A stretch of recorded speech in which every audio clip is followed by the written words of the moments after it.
Hi, this is Tim Shu from San Jose State University, and I'm going to talk today about implicit differentiation. I'm going to introduce the idea and then do an example. So here we go.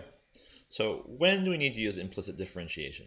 So that happens when a couple things are happening. When y is not a function of x, which is a weird thing, but you'll see the situation in a minute. But nevertheless, y and x are related by some equation. And at the same time, we also need to use dy dx for some purpose, like to find the equation of a tangent line. So that's kind of vague. Let me give an example. So an example, suppose we have the curve y squared minus xy equals x cubed plus 1. This is some curve in the xy plane. And suppose we want to find an equation of the line tangent to this curve at point 1, 2. And you should do it at this point as a bit of a review. You should do a little thought exercise as well. How do you know that 1, 2 is actually a point on this curve? Or how do you know that there are points at all on the curve? There are actually a lot of them, but it's not always obvious. Okay, so here's the basic idea of implicit differentiation. Step 1, you pretend. Step 1 is the most important part, and it's a pretend step. So you pretend that y is a function of x. It's not, but okay, don't worry about that. Let's just pretend for the moment that y is a function of x, y equals f of x. So after you do that, that was the hard part. You take the derivative of both sides of the equation that x and y satisfy. So that was this thing here, y squared minus xy equals x cubed plus 1. So you take the derivative of both sides of that equation and you use the chain rule to add an extra factor of dy dx to each term where y appears. And this is the tricky part. We'll go over that when we look at an example. So that previous step will produce some equation involving dy dx. And so step 3 is to solve for dy dx in terms of x and y, and that's the answer that you want. So anyone who's only interested in solving problems can skip this next bit and go on to our example. I'm waiting. All right, so for those of you who are interested in stranger stuff, how can this procedure possibly be okay? You pretend that's, well, what could that possibly mean? Well, so when you look at examples, you'll see that the only thing you go wrong is in step 3, and that thing that can go wrong is that if you have to divide by 0 in step 3. So that may happen at some points on the curve, but it mostly doesn't unless your curve is really weird. Okay, but what you can do is that you can show that unless a comma b is one of those bad points on the curve, then y actually is a function y equals f of x for x comma y near a comma b. What do I mean by near? Never mind what I mean by near. Well, that's sort of the details of the proof.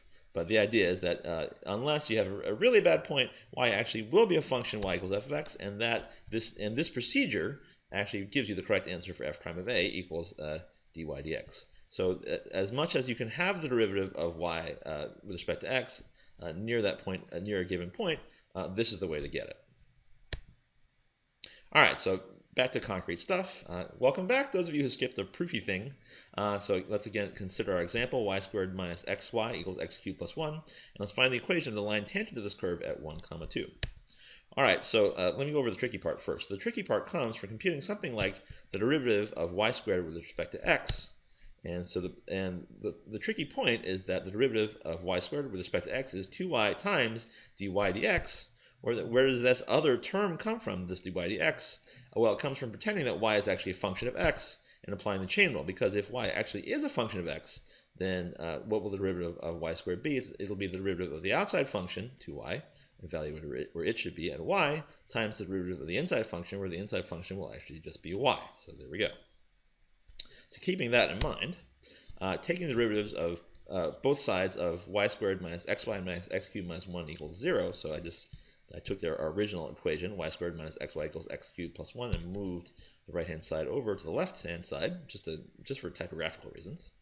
Well, when we take the derivative of both sides, we get first the derivative of y squared is 2y dy dx, as we were just saying. What's the derivative of xy? Now, both of these things are functions of x, so we have to use the product rule. It's the derivative of the first function, 1 times y, plus the first function times the derivative of the second function, which is dy dx. So we get this business in here for the derivative of xy. And finally, or next to finally, the derivative of x cubed is 3x squared, and the derivative of minus 1 is 0. And of course, the derivative of 0 is 0, so we get that all this stuff is equal to 0.